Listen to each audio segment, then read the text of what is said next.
Welcome to face master கம்மி யாரை பற்றி பார்க்க போகிறோம்னா ஓபிஎஸ்ஸை இணைக்கக்கூடாதுன்னு சொல்லிட்டு ஒரு 4-5 பேர் தான் நினைக்கிறாங்க.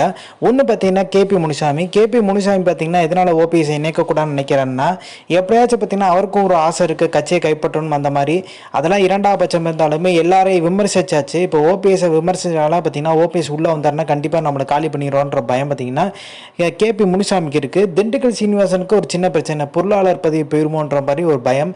அதே மாதிரி பார்த்தீங்கன்னா உதயகுமாருக்கு எதிர்கட்சி துணைத் தலைவர் பதவி போயிருன்ற மாதிரி பயம்.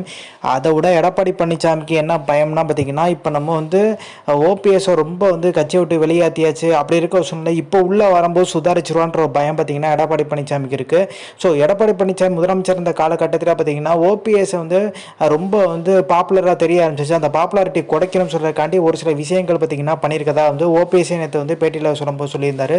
அவர் ஓபிஎஸ் பேட்டி கொடுக்குறதெல்லாம் பெரிய லெவலில் எந்த டிவி சேனல் போடக்கூடாதுன்ற மாதிரி பார்த்தீங்கன்னா அவங்க ஆட்சி காலத்தில் அதிமுக ஆட்சி காலத்தில் எடப்பாடி பழனிசாமி முதலமைச்சர் இருந்த காலகட்டத்தில் பார்த்தீங்கன்னா ஒரு சின்ன அவங்க ஐடி விங் வச்சு பார்த்தீங்கன்னா மிகப்பெரிய ஒரு ப்ரெஷர் ஓபிஎஸ்க்கு கொடுத்ததாக சொல்கிறாங்க. ஸோ ஓபிஎஸ் பார்த்தீங்கன்னா பெரிய லெவலில் இதை கூட பொறுத்துட்டு தான் போனார். ஸோ எல்லாமே பொறுத்துட்டு போக போக பார்த்தீங்கன்னா இப்போ முழுசாவே இறங்கி வந்துட்டார். அப்படி இருந்தும் எடப்பாடி பழனிசாமி பார்த்தீங்கன்னா இந்த மிகப்பெரிய தோல்வி எம்பி எலெக்ஷனில் தோல்வி அடைஞ்சும் எடப்பாடியோட பெரிய லெவலில் கட்சி அழியுதேன்ற மாதிரி ஒரு எண்ணம் இல்லாமல் தொடர்ந்து செயல்படுறதா சொல்கிறாங்க. சிவி சண்முகம் ஓபிஎஸை ரொம்ப விமர்சித்தார்.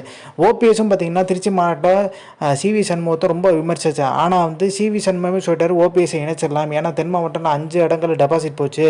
ஓபிஎஸ்க்கு பார்த்தீங்கன்னா சுயேட்சை ஜனத்தை எவ்வளோ பெரிய வாக்கு வாங்கியிருக்காரு, அது பெரிய விஷயம். ஓபிஎஸை தோற்கடிக்க பார்த்தீங்கன்னா நம்ம தெரியும் உதயகுமார் என்னென்ன திருமுழு வேலை பார்த்தான்னு தெரியும். நேரடியாக மோதாமல் ஒரு 5 ஓபிஎஸ்களை பார்த்தீங்கன்னா இறக்கி விட்டு குழப்பத்தை உருவாக்குனாரு. அதெல்லாம் தாங்கிட்டாரு. ஆனால் பார்த்தீங்கன்னா இப்போ சிவி சண்முகமே இறங்கி ஓபிஎஸ்ஸை இணைக்கணுன்ற ஒரு முடிவுக்கு வந்துட்டாரு.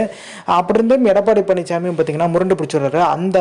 அந்த பேச்சுவார்த்தை நடந்ததை பார்த்தீங்கன்னா தொண்டர்கள் தெரியக்கூடாதுன்னு சொல்றதுக்காண்டி தான் ஒரு ஆலோசனை கூட்டம் போட்டிருக்காரு. அந்த ஆலோசனை கூட்டம் பார்த்தீங்கன்னா பெரிய லெவலில் பலன் தரவே இல்லை. வெட்டி கண் துடைப்புன்றாங்க.